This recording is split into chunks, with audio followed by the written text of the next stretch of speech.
ओम शांति।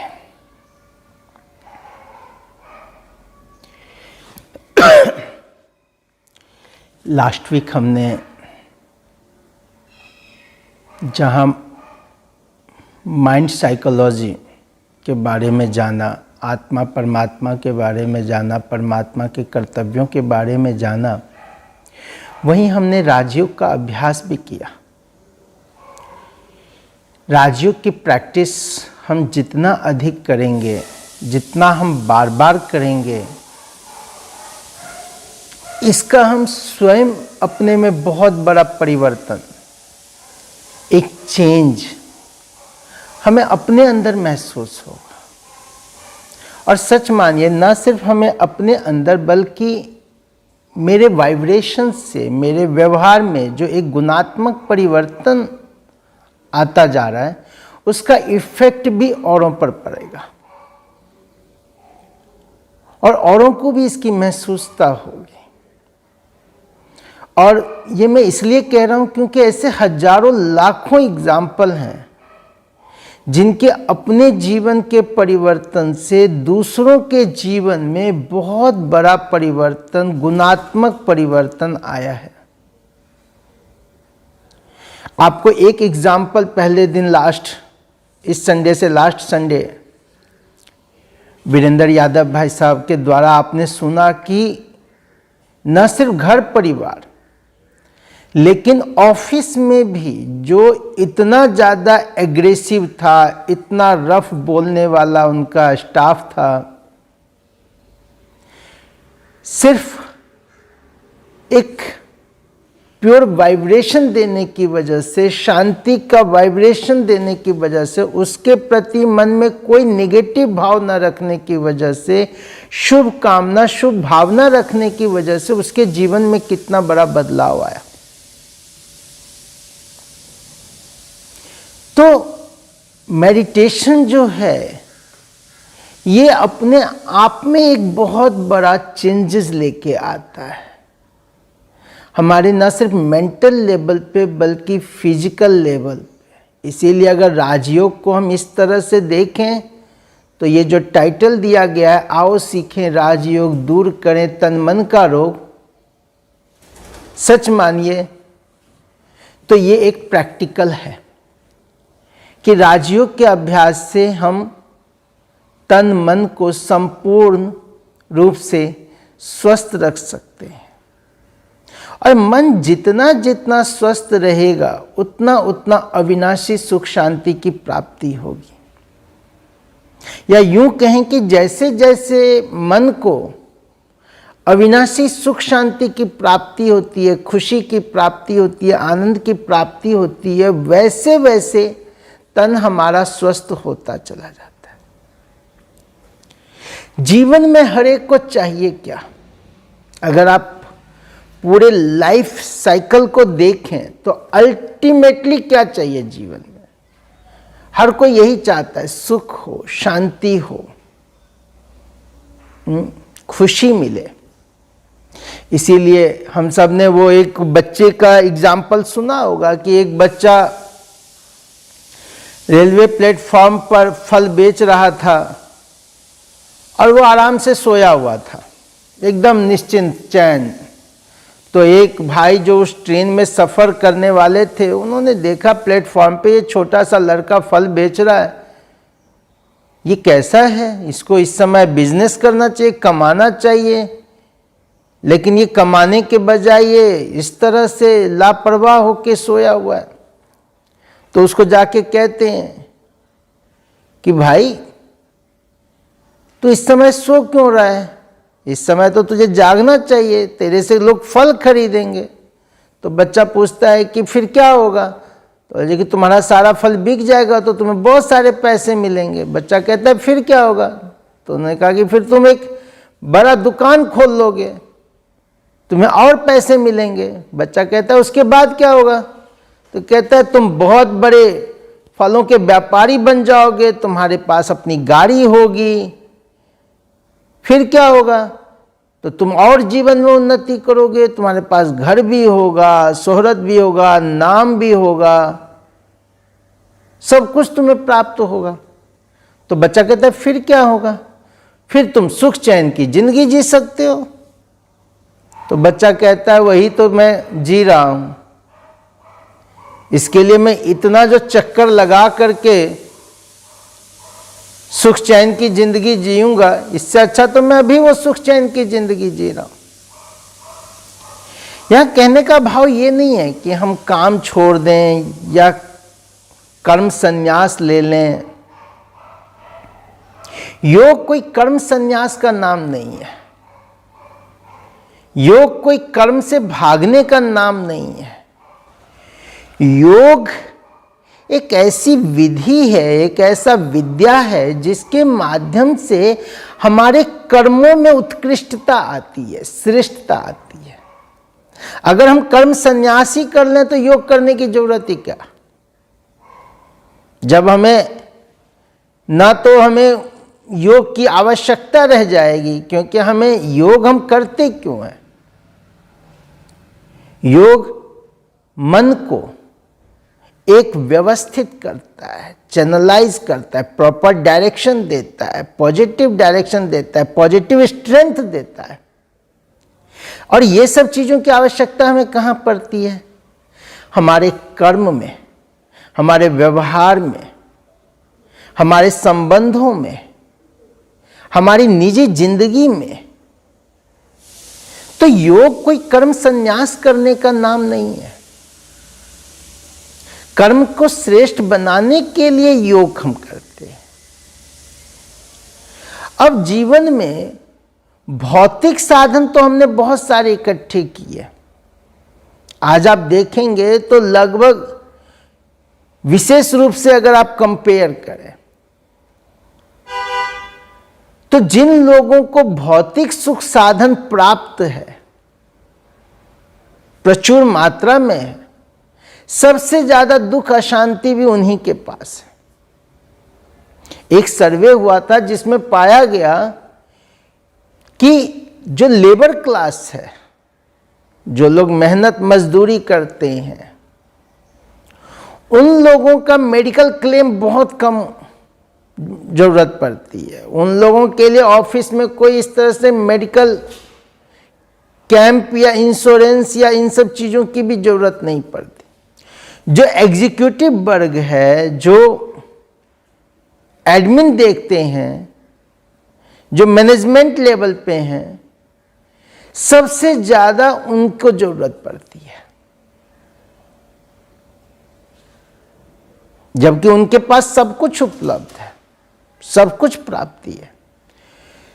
तो अगर हम जीवन में सच्चा सुख शांति प्राप्त करना चाहते हैं तो सुख शांति भौतिक साधनों से नहीं प्राप्त हो सकता, क्योंकि भौतिक साधन तो विनाशी है। वो आज सुख देगा, कल नहीं देगा, परसों नहीं देगा।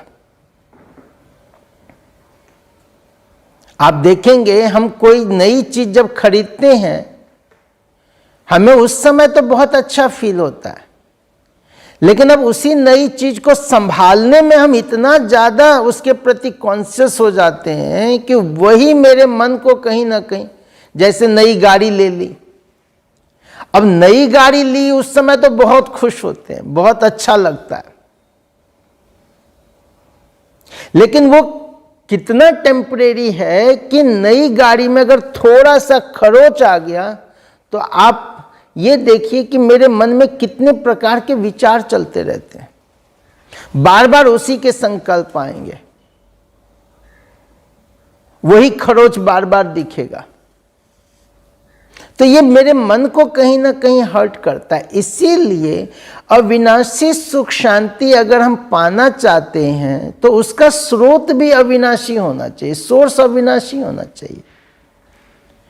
और हम एक सप्ताह से ये सुन रहे हैं कि परमात्मा जो है, गॉड जो है, भगवान जो है, वो इस सुख शांति का अविनाशी सोर्स है।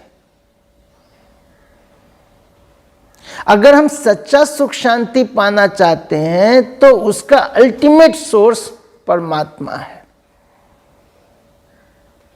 तो जितना जितना हम परमात्मा के साथ योग लगाएंगे, जितना उनके साथ मेरा कनेक्शन जुड़ेगा, उतना ही अधिक हम अपने जीवन में सुख शांति को महसूस कर सकते हैं। योग प्राप्ति का नाम है, योग प्रारब्ध का नाम है। योग कोई फिजिकल नहीं है।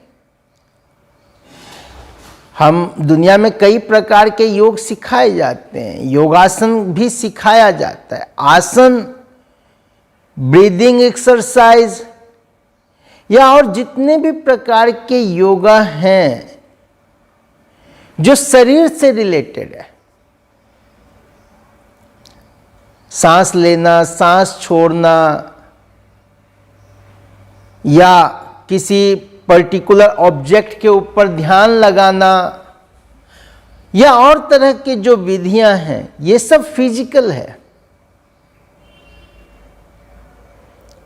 फिजिकल योगा शरीर के लिए बहुत अच्छा है, जरूरी भी है, करना भी चाहिए। हम में से हर किसी को कम से कम डेली रूटीन में आधा एक घंटा, चाहे हम वॉकिंग करें, कुछ आप स्ट्रेच एक्सरसाइज करें, और तरह की चीज़ों को करें, ये बहुत ज़रूरी है।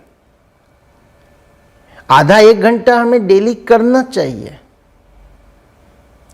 लेकिन योग जो है वो मन का एक्सरसाइज है,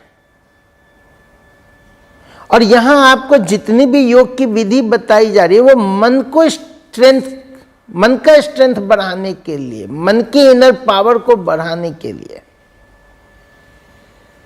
हम पहले दिन से ही इस चीज को देख रहे हैं कि मन की शक्ति जब कमजोर होती है तो इफेक्ट आता है, मन पर भी आता है और मन के द्वारा फिर तन पर भी आता है। लेकिन यहां जो योग हमें बताया जा रहा है वो आध्यात्मिक योग है, स्पिरिचुअल योग है। आत्मा का परमात्मा के साथ मिलन, इसका नाम है राजयोग। जब आत्मा उस परम पिता परमात्मा के साथ मंगल मिलन का अनुभव करती है, उसकी यादों में आत्मा मगन हो जाती है। जैसे जब हम मैथ पढ़ते हैं, गणित पढ़ते हैं, तो उसमें क्या कहते हैं? योग माना जोड़, दो चीजों का जोड़ना,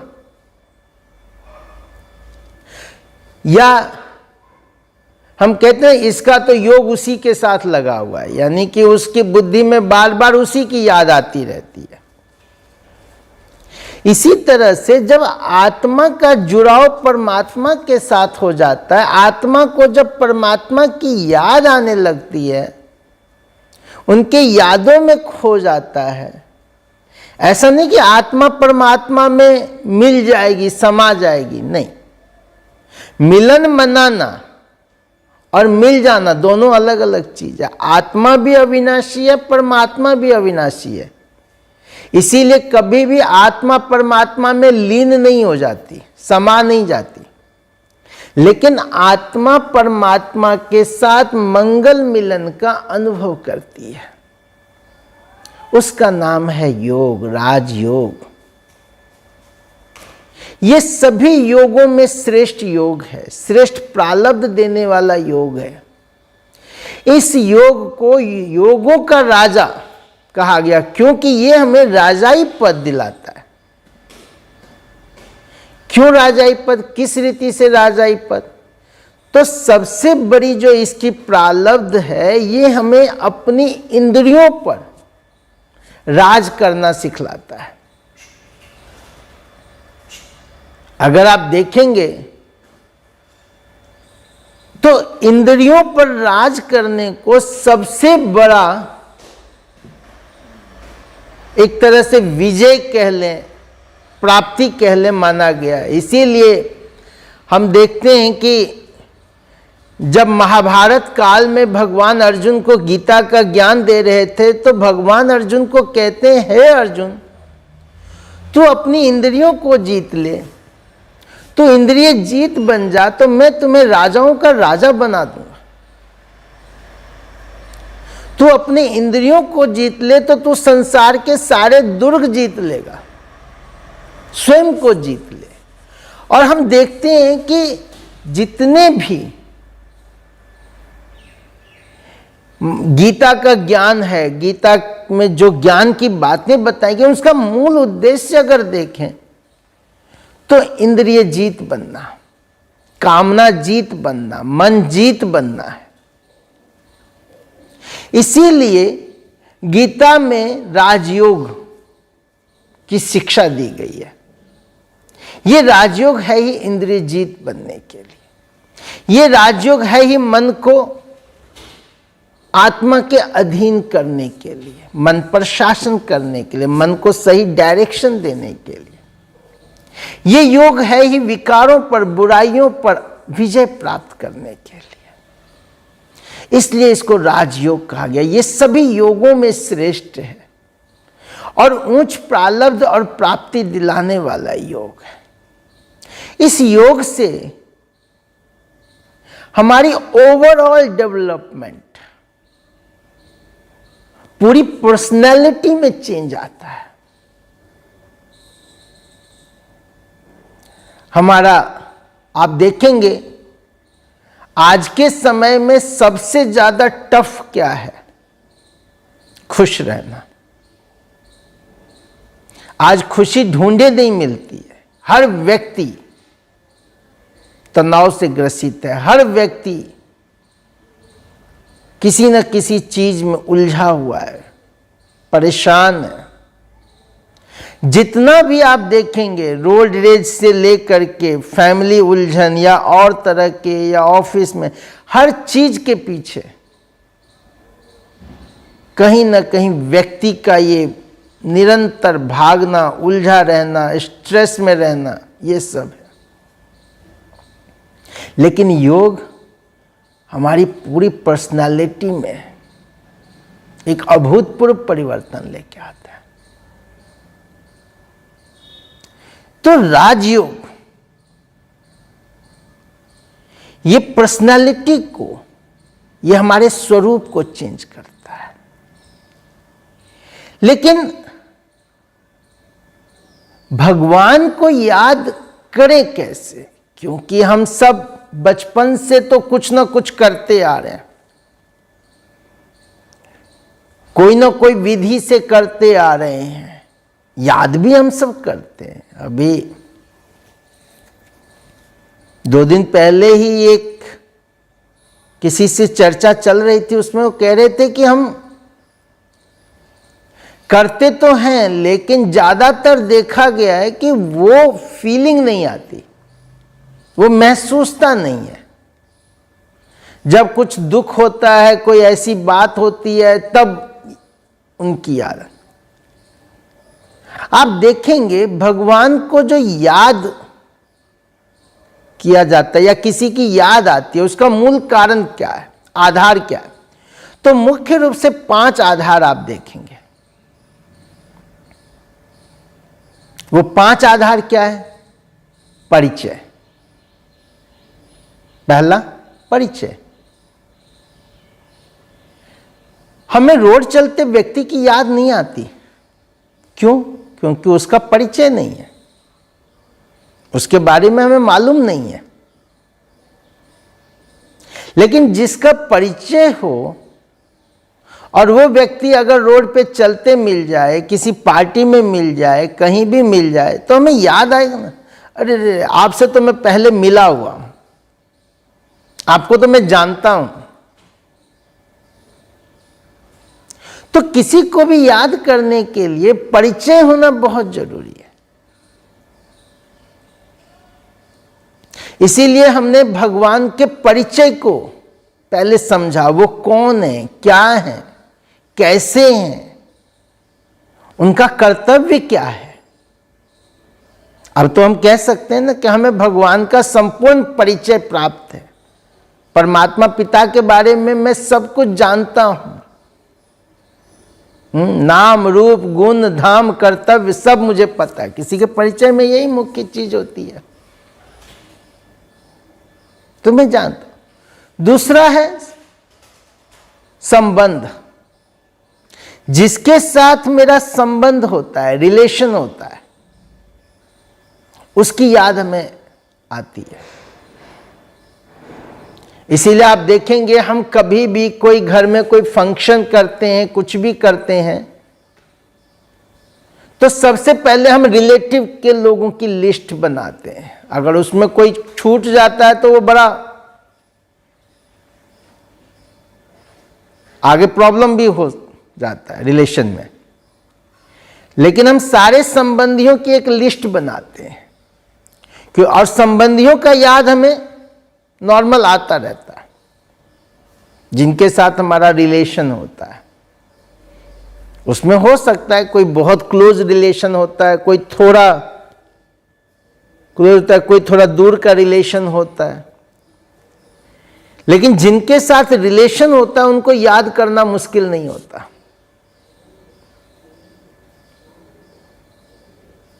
तीसरा स्नेह, प्यार। जिसके प्रति स्नेह होता है, जिससे मेरा स्नेह होता है, जिससे मेरे दिल का लगाव होता है, वो स्नेह नेचुरल रहता है, याद नेचुरल रहता है। उनकी याद हमें स्वतः खींचती रहती है। उसमें मेहनत भी नहीं लगता। जैसे आप देखेंगे एक मां को बच्चे की याद कितना नेचुरल है। उसके लिए स्पेशल बैठने की जरूरत नहीं, स्पेशल सोचने की जरूरत नहीं। खाते पीते हर घड़ी वो याद नेचुरल रहता है। जिसके साथ हमें प्यार होता है, साजन सजनी के संबंध में देखें, प्यार के संबंध में देखें तो वहां भी याद स्नेह भरा है, नेचुरल होता है। चौथा याद है प्राप्ति। जिससे हमें प्राप्ति हो, कुछ लेना हो।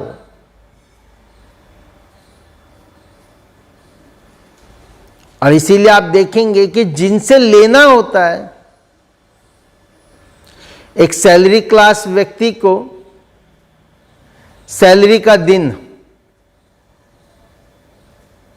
कितना याद रहता है। एक बिजनेसमैन को जिससे पैसा लेना होता है कितना याद रहता है। यहां तक कि आप देखेंगे एक छोटे बच्चे को भी, आप इसको एक एग्जाम्पल से समझिए कि एक पिता ऑफिस के लिए निकलने वाला है। छोटा बच्चा जिद कर लेता है, नहीं मैं भी जाऊंगा, मैं भी जाऊंगा।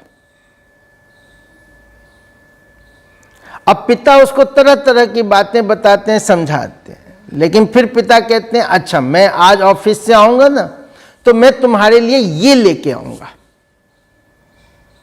बच्चा कहता है पक्का? कहते हैं हाँ पक्का लेकर। बच्चा जाने देता है। अब देखेंगे पिता भले भूल जाए वहां पे,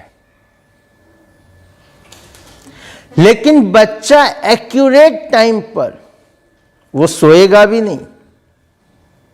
वो उस एक्यूरेट टाइम पर पिता का इंतजार करेगा कि पापा आएंगे मेरे लिए ये लेके आएंगे। तो एक बच्चे को अपने पिता की याद उस समय बहुत नेचुरल रहता है, क्योंकि वहां प्राप्ति है। तो जिससे कुछ लेना होता है तो याद स्वाभाविक बन जाती है। इसी प्रकार आप देखेंगे डर के कारण भी हम किसी को याद करते हैं। यहां तक कि पूरी भक्ति अगर देखें हम लोग जो कुछ भी करते हैं, व्रत, उपवास, ये सब कुछ एक डर। और हमें बचपन से ये कथा कहानियों के द्वारा बताया गया कि अगर आप ये नहीं करेंगे तो ऐसा हो जाएगा, वो नहीं करेंगे तो ऐसा हो जाएगा। आप सत्यनारायण की कथा सुन लें, बृहस्पति की कथा सुन लें, अमर कथा सुन लें, तीजरी कथा सुन लें, संतोषी का कथा सुन लें, जितनी भी कथा है उस कथा में आपको सिर्फ डर दिखाया गया। कथा क्या है ये उसमें कहीं है ही नहीं, सिर्फ ये बताया गया कि कथा नहीं किया तो ये हो गया, और कथा करने से ये उसके जीवन में फिर से वो सब कुछ हो गया।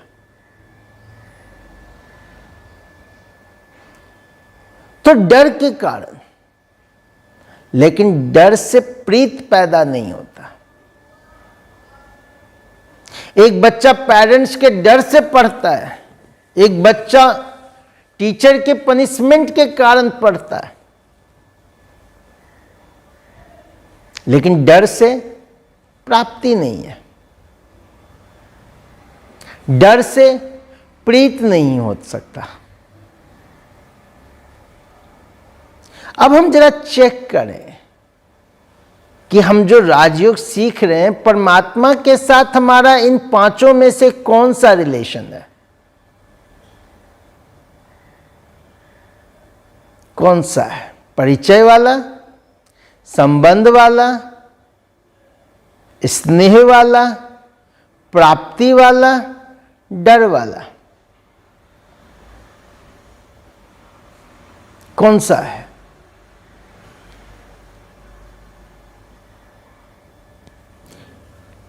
परमात्मा को याद करने के लिए हमें उसके साथ उसका परिचय, संबंध और साथ के साथ प्रीत होना चाहिए, स्नेह होना चाहिए। स्नेह में प्राप्ति अपने आप है, स्वाभाविक है, वो होती रहती है। भगवान से तो हमें 21 जन्मों का हेवनली बर्थ राइट प्राप्त होता है, 21 जन्मों की अविनाशी सुख शांति की प्रारब्ध मिलता है। वो 21 जन्मों के लिए हमें राज्य भाग्य देने आता है, लेकिन उसके लिए जितना उससे मेरा स्नेह होगा, जितना मेरा गहरा संबंध, स्नेह भी कब पैदा होता है? जब संबंध गहरा होता है। बिना संबंध के स्नेह भी पैदा नहीं होता। तो जब संबंध गहरा होगा तो ऑटोमेटिक स्नेह पैदा होगा, और स्नेह पैदा होगा तो स्वाभाविक याद होगी, नेचुरल याद होगी। हम योग लगाने वाले योगी न बने। हमने इस समय योग कर लिया, हमने उस समय योग कर लिया, ऐसा योगी न बने। हमारा योगी जीवन हो, योगी पर्सनालिटी हो, निरंतर उसकी छत्र छाया में, उसकी लाइट माइट में, उसकी याद में। कर्म करते हुए याद करना एक बात, याद में रह के कर्म करना दूसरी बात। तो मनुष्य जीवन में 6 संबंध जो हैं, मुख्य 6 संबंध, जिसमें स्नेह होता है, जिसमें खींच पड़ती है, जिसमें प्यार पैदा होता है नेचुरल। अगर ये 6 संबंध हम परमात्मा के साथ बना लें, वैसे तो सर्व संबंध परमात्मा के साथ है, सर्व संबंध, लेकिन इन 6 मुख्य संबंध को अगर हम परमात्मा के साथ जोड़ लें तो हमारे जीवन में बहुत बड़ा चमत्कारिक परिवर्तन, गुणात्मक परिवर्तन आ सकता है। पहला संबंध है माता पिता का। और माता पिता का संबंध बच्चे के साथ बहुत गहरा होता है। अगर आप देखेंगे तो आप इसको इतिहास से लें। हम सब प्रहलाद की कहानी को सुनते आए हैं। हर साल हम दिवाली पे, होली पे हम उसकी कहानियों को पढ़ते हैं, सुनते हैं। प्रहलाद ने भगवान के साथ माता पिता का संबंध जोड़ा था। उसका रिजल्ट क्या हुआ? आप देखिए, जीवन की चाहे कैसी भी परिस्थिति हो, कैसा भी जीवन में टफ से टफ, उसको पहाड़ से फेंका गया, भूखा रखा गया, हाथी से कुचलने का अंत में उसको अग्नि तक में जलाने का, और लास्ट में हम देखते हैं कि हिरण्यकश्यप ने खुद उसको खंभे से बांध करके और उसको मारने का प्रयास किया। लेकिन वो माता पिता, परम पिता,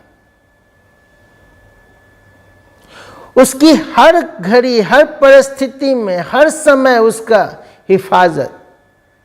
उसको खाना नहीं मिलता था तब भी उसको ऐसे लगता था जैसे उसका पेट भरा हुआ है। भगवान ने उसे भोजन कराया। जब एक माँ बाप अपने बच्चे को भूखा नहीं देख सकते, भूखा नहीं रख सकते, भगवान, वो तो हमारी आत्मा का पिता है। शरीर का संबंध तो फिर भी टेम्परेरी है, कार्मिक अकाउंट पे आधारित है। आत्मा का परमात्मा पिता के साथ माता पिता का संबंध तो परमानेंट है, जन्म जन्मांतर का है। वो हमें भूखा कैसे रख सकता है? वो हमें दुखी कैसे देख सकता है? तो परमात्मा को अपना माता पिता बना ले तो उस संबंध में कितना खींच, कितनी प्राप्ति है। दूसरा, शिक्षक गुरु का। शिक्षा की उपयोगिता जीवन में हर घड़ी, हर कदम पर पड़ता है। कहा जाता है कि आपके पास कुछ हो ना हो, अगर आपके पास ज्ञान है तो ज्ञान रूपी धन जिसके पास है वो दुनिया में कहीं भी, कैसी भी परिस्थिति में, किसी भी जगह सरवाइव कर सकता है। एक ज्ञानी व्यक्ति की हर जगह जरूरत होती है, हर जगह पूछ होती है, हर चीज में। तो शिक्षक का महत्व, और यहां तक कि माता पिता से भी शिक्षक का महत्व बहुत बड़ा माना गया है। शिक्षक जीवन की दिशा और दशा तय करता है। इसीलिए शिक्षक को इसीलिए परमात्मा को परम शिक्षक, सुप्रीम टीचर कहा गया। और जो उसकी शिक्षाओं को अपने जीवन में धारण कर लेता है, जो उसकी शिक्षाओं को अपना लेता है, उसका जीवन ध्रुव के समान चमकता रहता है।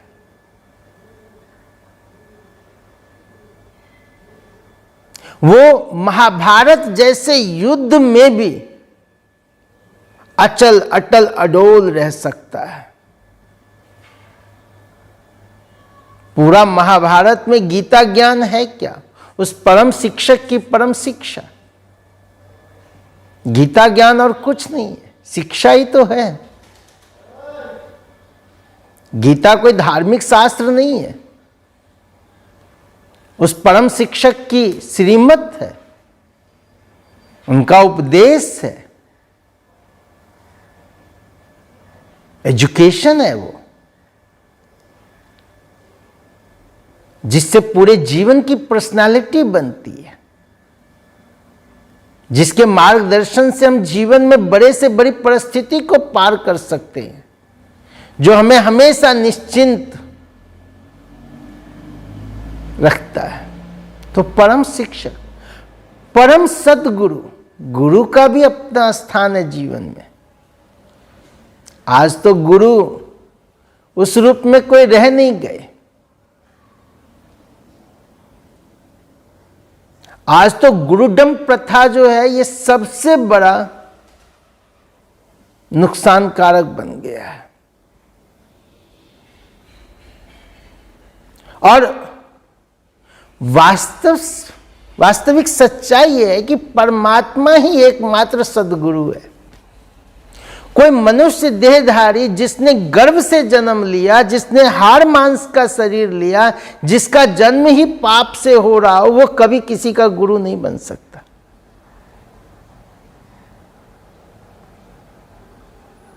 हाड़ मांस का शरीर लिया हुआ गुरु से सद्गति नहीं मिल सकता।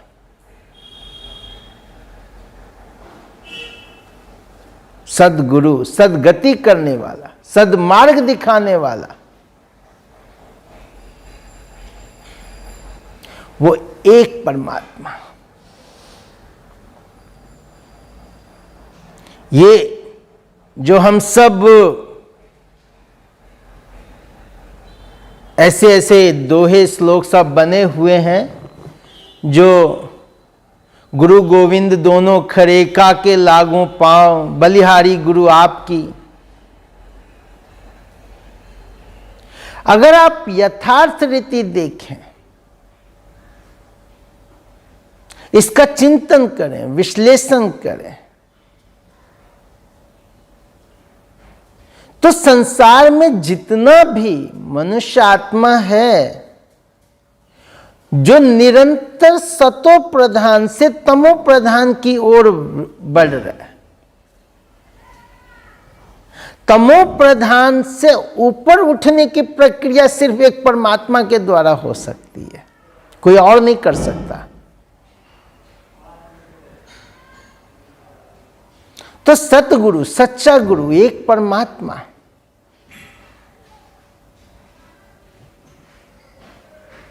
एक ईश्वर, उस एक की याद, वो सद्गुरु। तो परमात्मा ही हमारे परम पिता, परम शिक्षक, परम सद्गुरु हैं।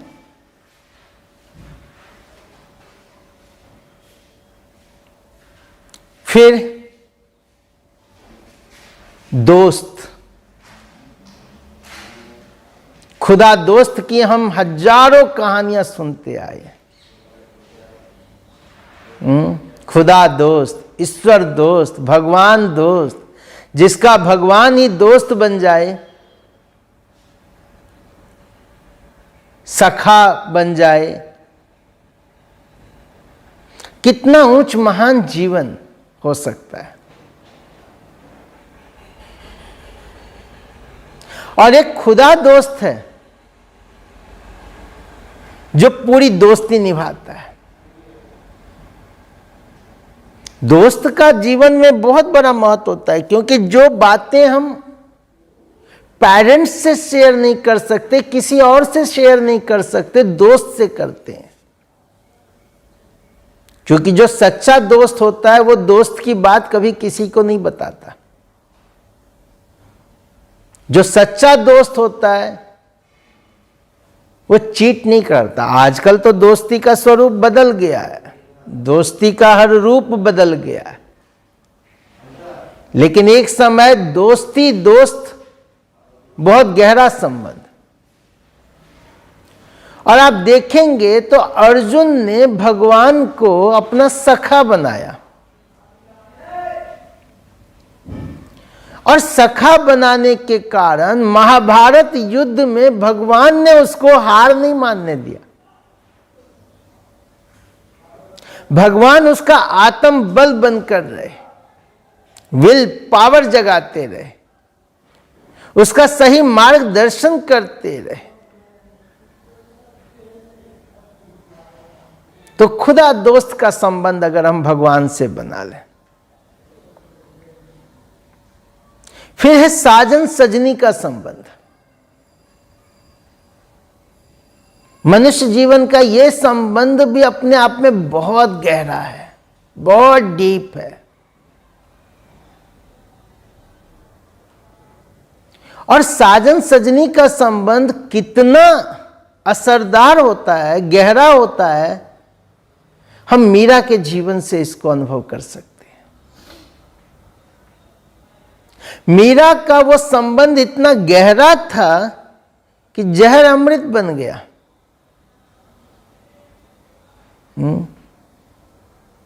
मीरा को कितनी प्रताड़ना, कितना कष्ट,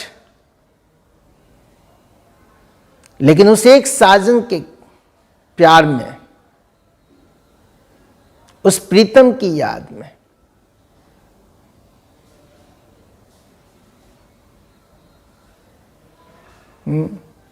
जहर दिया गया, सांप से कटवाने का प्रयास किया गया, कितने तरह की चीजें हुई। और इस तरह की सैकड़ों हजारों कहानियां हम सब पढ़ते हैं, सुनते हैं। हम व्यक्ति विशेष को साजन बना लेते हैं, साजन सजनी का संबंध बना लेते हैं।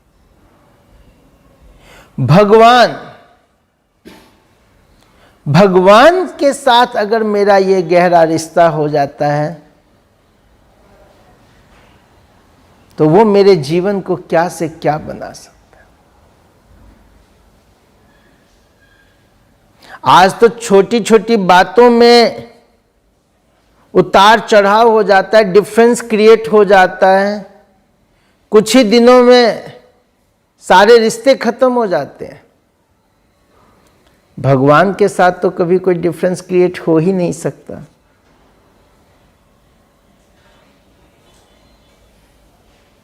उसके साथ तो हमारा प्यार का, स्नेह का गहरा संबंध। तो साजन सजनी का संबंध। और छठा संबंध पुत्र का।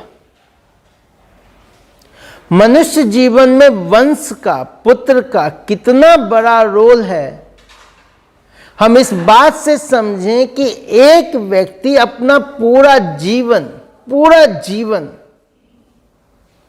सब कुछ, अपना दिन रात, सुख चैन, सब कुछ किसके लिए लगाता है?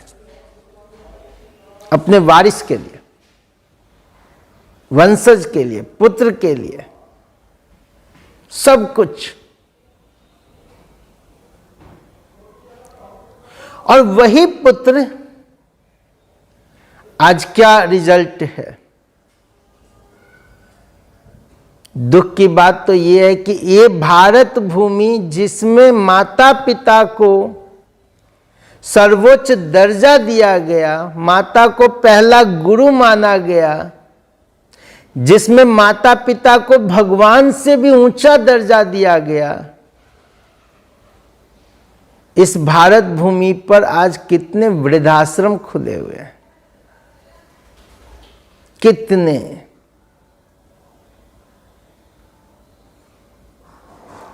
लेकिन परमात्मा को अगर हम पुत्र बना लें, वो परमात्मा जीवन भर हमारा केयर टेकर होता है, जीवन भर हमारी हर चीज में मदद करता है। और माता सती अनसुईया का पूरा जीवन इस बात का प्रेरणा देता है। उन्होंने भगवान को अपना बच्चा बनाया।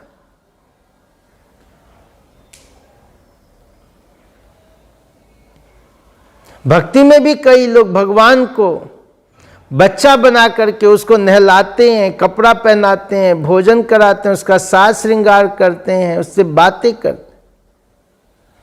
भगवान मेरा बच्चा बन जाए।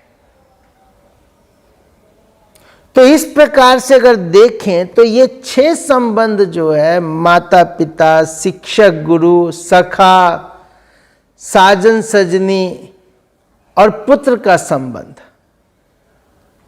ये संबंध हमारे जीवन का बेसिक संबंध है जिसके आधार पर हमारी जीवन रूपी इमारत खड़ी होती है। पूरा जीवन साइकिल, लाइफ साइकिल चलता है। और इन 6 संबंध को अगर हमने परमात्मा के साथ जोड़ लिया तो हमारे जीवन में सब कुछ, उसकी याद सहज हो जाएगी। याद सहज हो जाएगी तो उससे प्राप्ति करना सहज हो जाएगा। उससे प्राप्ति होती रहेगी तो जीवन सुख, शांति, खुशी, आनंद, प्रेम से भर जाएगा। हमारे जीवन में बहुत बड़ा परिवर्तन, गुणात्मक परिवर्तन आएगा।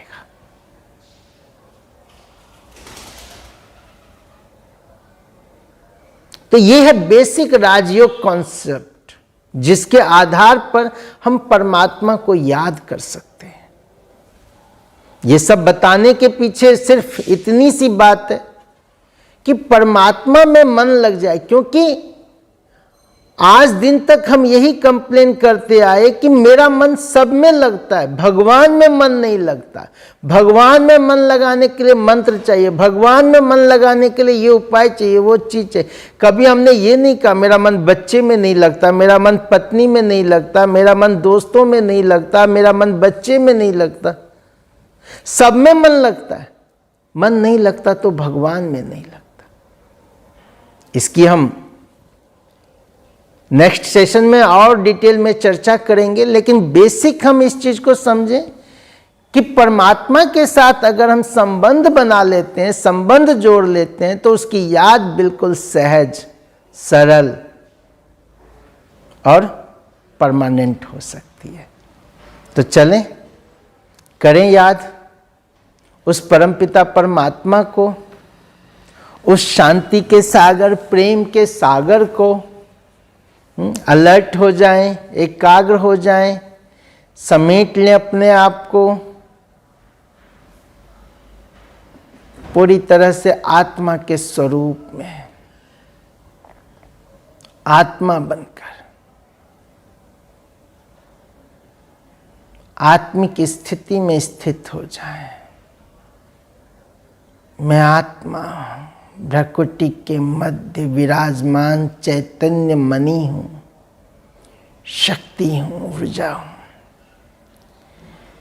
देखें अपने इस सत्य स्वरूप को, इस चमकती हुई स्वरूप को, मेरा रियल स्वरूप आत्मा, दिव्य सितारा, डिवाइन लाइट, अशरीरी अव्यक्त स्वरूप, निराकार स्वरूप आत्मा।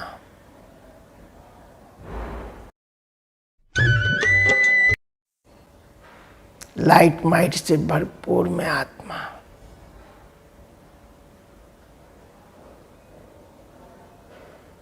सातों गुणों की स्वरूप में सतो गुणी आत्मा। स्थित हो जाएं अपने स्वरूप में। अपने मन को देह देह के संबंध, कार्य से हटा के आत्मा पर स्थित करें। मैं आत्मा हूं, ज्योति बिंदु सितारा हूं, पॉइंट ऑफ लाइट हूं। स्थित हो जाए। जितना जितना हम स्वयं के स्वरूप में स्थित होंगे, परमात्मा की याद सहज होगी। करंट आत्मा में फ्लो करेगा।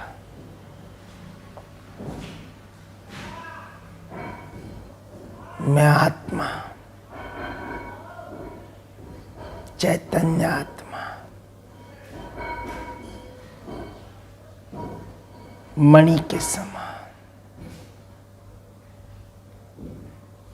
मेरे पिता परमात्मा इस दुनिया के पार, चांद तारागण के भी पार, पार ब्रह्म के रहने वाले, परमधाम ब्रह्मलोक निवासी Shiv Baba lighthouse, might house, power house.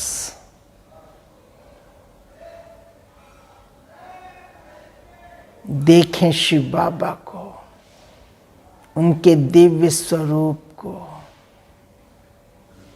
और उनसे आने वाली लाइट माइट को अपने में भरें। ऐसे महसूस करें कि परमात्मा से शांति, प्रेम, खुशी, आनंद की किरणें करंट के रूप में मुझ आत्मा में फ्लो कर रही है। मुझ आत्मा में लाइट बढ़ती जा रही है। आत्मा की लाइट निरंतर वृद्धि को पा रही है। कहाँ मैं आत्मा 0 वाट से भी कम। जैसे जैसे परमात्मा से करंट, शिव बाबा से शक्ति, ऊर्जा निकल करके मुझ आत्मा में समा रहा है। मुझ आत्मा की लाइट 0 वाट से 5 वाट, 10 वाट, 20 वाट, 100 वाट की ओर निरंतर लाइट वृद्धि को पाते हुए,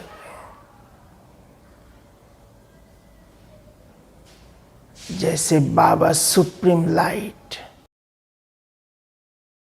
संतान, मैं आत्मा भी लाइट हूं, माइट हूं।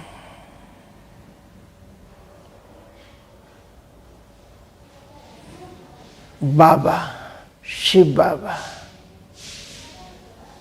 जिस शांति की तलाश में मैं दर दर भटकता था,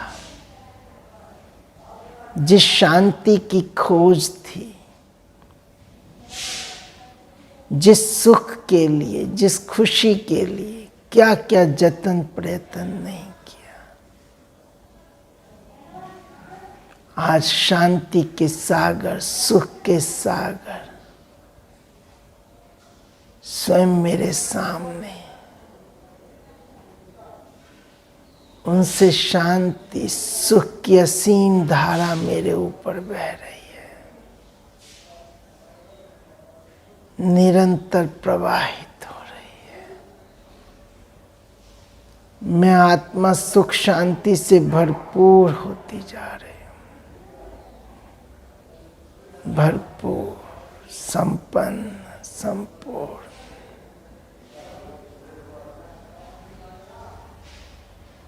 प्राप्ति स्वरूप, प्रालब्ध स्वरूप बनता जा रहा हूं।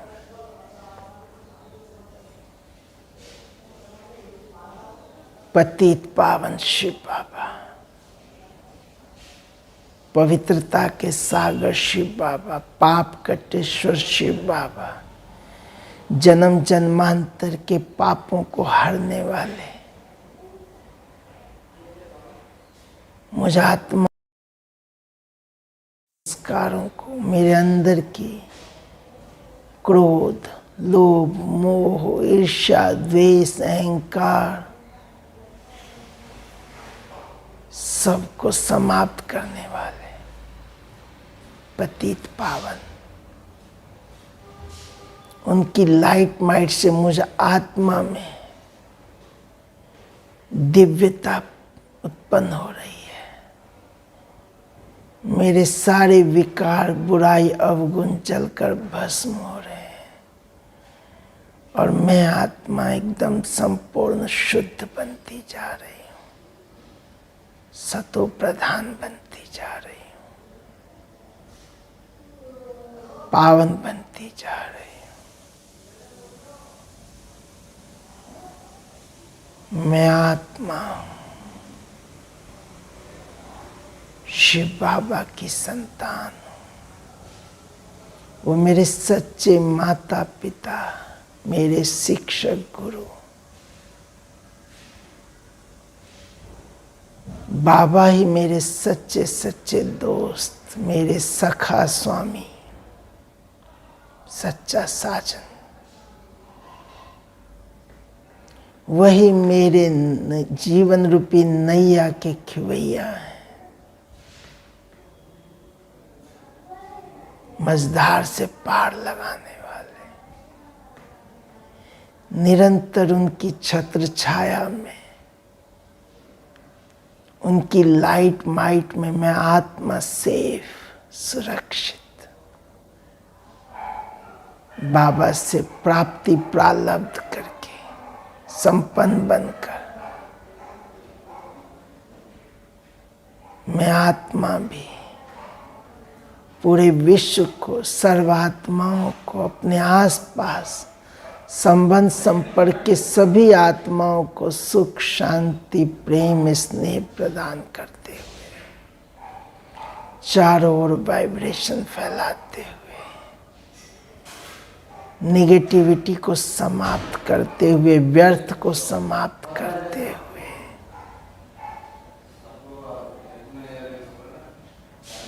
निरंतर उसकी याद में आज सारे दिन कर्म करते हुए, बोल व्यवहार संपर्क में आकर निरंतर उसकी याद में मैं यही वाइब्रेशन फैलाता रहूंगा। ओम शांति, ओम शांति, ओम शांति, ओम शांति।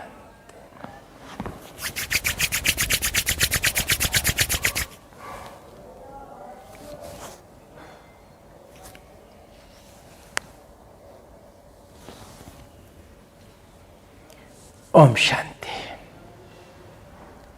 आज हमने बेसिक राजयोग के बारे में जाना।